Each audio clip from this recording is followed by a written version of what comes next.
चचा चमन मोहल्ले के सबसे कंजूस आदमी थे। उनके घर कोई मेहमान चला जाए तो रस्मी गुफ्तगू के बाद पूछते हैं कि चाय तो नहीं पेंगे ना, कि उनकी चाय बहुत नुकसानदेह है। हाँ शरबत थोड़ा गर्म है, चलेगा क्या? केक बिस्किट वाली दुकान अभी बंद पड़ी है, क्या करूँ? समोसे वाला तो अभी तेल गर्म कर रहा है, अभी काफी वक्त लगेगा, आप कहाँ इतनी देर बैठे रहेंगे?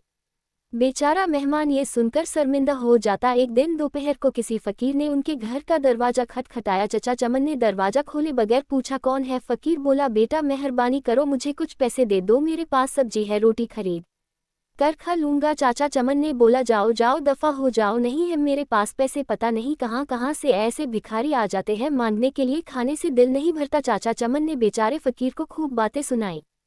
फकीर मायूस हो गया, आखिर उसकी जुबान से बद्दुआ निकली, अल्लाह तुझे हमेशा खाने से दूर रखे, तू भी कुछ ना खा सके। इतना कहकर वो फकीर वहां से चला गया। कुछ दिन बाद चचा चमन के पेट में शदीद दर्द उठा। दर्द इतना शदीद था कि वो तड़प उठा। घर वाले उनको हॉस्पिटल ले गए। हॉस्पिटल में चचा चमन के मुख्तलिफ टेस्ट हुए, आखिर पेट के दर्द का पता चल गया।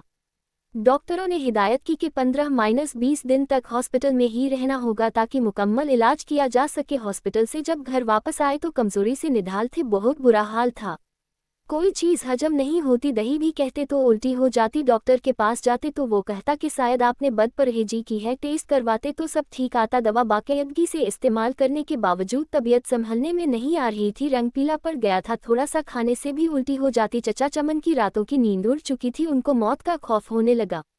सोचते सोचते उन्हें नींद आ गई। ख्वाब में देखा कि पुलाव की देग के पास बैठे हैं, वो सबको चावल बांट रहे हैं। सुबह उठकर चचा चमन ने घर वालों को अपना ख्वाब सुनाया तो उन्होंने मशवरा दिया कि गरीबों को खाना खिलाओ। चचा चमन ने खेरो बावर्ची को बुलवाया और उससे पूछा कि पुलाव की 10 किलो की देग पर कितना खर्चा आ जाएगा। बावर्ची ने खर्च बताया। चचा चमन 10 किलो की देग पर होने वाले खर्च का सुनकर बड़े परेशान हुए, लेकिन फिर सोचा कि शायद खैरात करने से मैं ठीक हो जाऊं।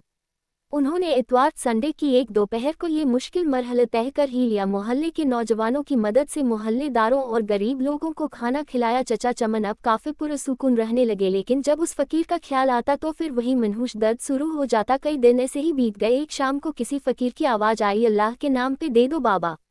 चचा चमन भाग कर गए तो देखा कि वही फकीर खड़ा था जिसने उन्हें बद्दुआ दी थी। चचा चमन उस फकीर का हाथ पकड़कर अपने घर के अंदर ले आए। फौरन ही उन्होंने अपने बड़े लड़के को होटल से कई किस्म के खाने लाने के लिए भेजा। कुछ ही देर में लड़का होटल से बहुत से खाने ले आया। चचा चमन और फकीर ने पेट भरकर साथ में खाया। जाते वक्त फकीर बहुत खुश था। एक हफ्ता इलाज के बाद चचा चमन मुकम्मल तौर पर सेहतयाब हो चुके थे।